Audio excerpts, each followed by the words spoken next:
Question है निम्नलिखित में से कौन गर्म धारा है। ऑप्शन में है फॉकलैंड धारा, दूसरा है ब्राजील धारा, तीसरा है लैब्राडोर धारा और चौथा है कनारी धारा। तो आपको आंसर देना है।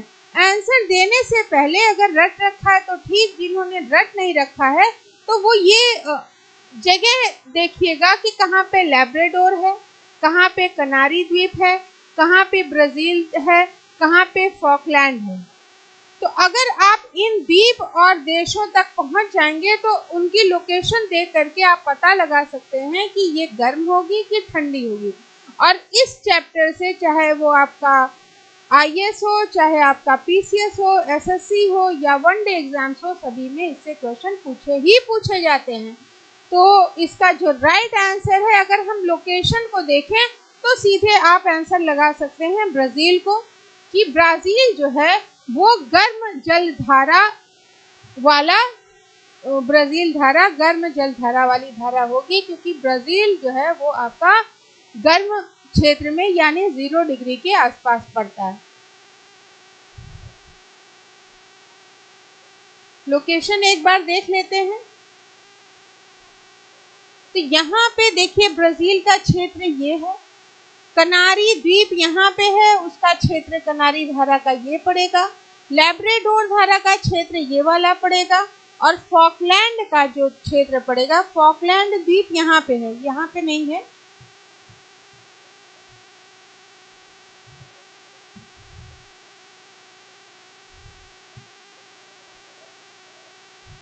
तो आपका फॉकलैंड यहाँ पे पड़ेगा, तो यहाँ पे ये धारा आपकी हो जाएगी।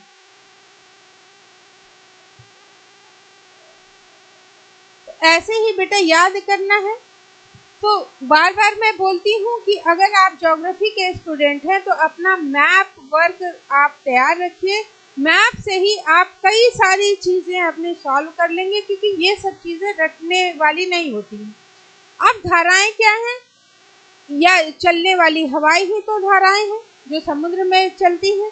अगर वो गर्म क्षेत्र से ठंडे की ओर जा रही हैं तो वो क्या होंगी, गर्म धाराएं होंगी, और जैसे ही वो ठंडे प्रदेश में पहुंचेंगी तो दूसरे नाम से वही धारा दूसरे नाम से ठंडी हो जाएगी। नाम चेंज हो जाएगा लेकिन हवा तो वही रहेगी ना, बस नमी ग्रहण कर लेगी और जिस क्षेत्र के पास वो बन रही है तो वो जो है ठंडी कहलाने लगेगी। यानी गर्म धाराएं वो होंगी जो आपकी 0 डिग्री से लेकर के कर्क और मकर के बीच विचरण करेंगी। उसके बाद की जितनी धाराएं होंगी वो आपकी ठंडी धाराएं हो जाएंगी।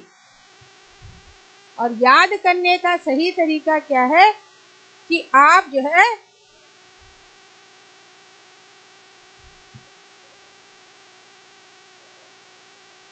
इसको देख लीजिए, एक बार मैप को अपने दिमाग में बसा लीजिए। 0 डिग्री, ये देखिए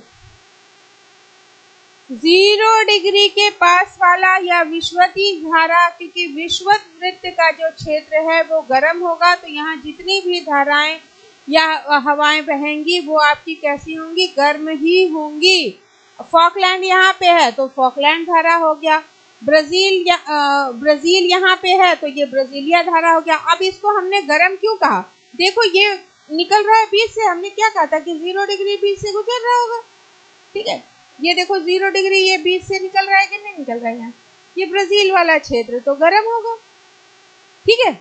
और ये कर्क रेखा आपकी नीचे आ रही है, मकर रेखा और इधर ऊपर कर्क रेखा।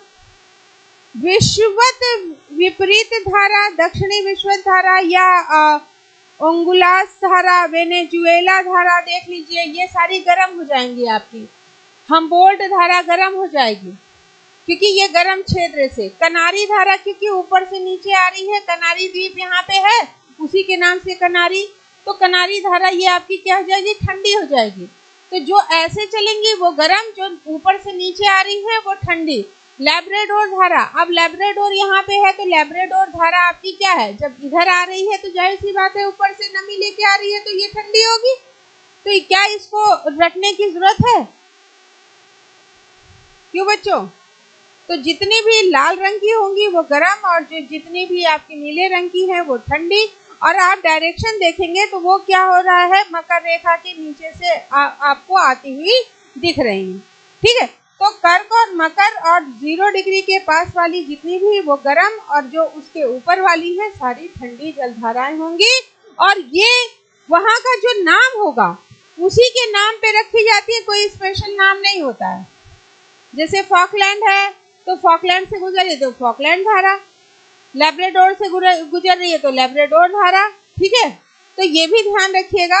अब ये वाली धारा देख लीजिए, आपकी लैब्राडोर सी के पास से गुजर रही है, इसलिए ये लैब्राडोर आपकी लैब्राडोर सी ये हो गया, लैब्राडोर ये हो गया, लैब्राडोर के पास से गुजर रही लैब्राडोर धारा। अब आपको टफ इसलिए लग रहा है क्योंकि लैब्राडोर आपने देखा ही नहीं, कनाडा आपने देखा ही नहीं। ठीक है, तो कनाडा को देखना है, ग्रीनलैंड को देखना है, उनके द्वीप्स देखने हैं, यानी जो भी पढ़ना है आपको मैप के थ्रू ही पढ़ना है। आधी ज्योग्राफी आपकी अपने आप ही तैयार हो जाएगी।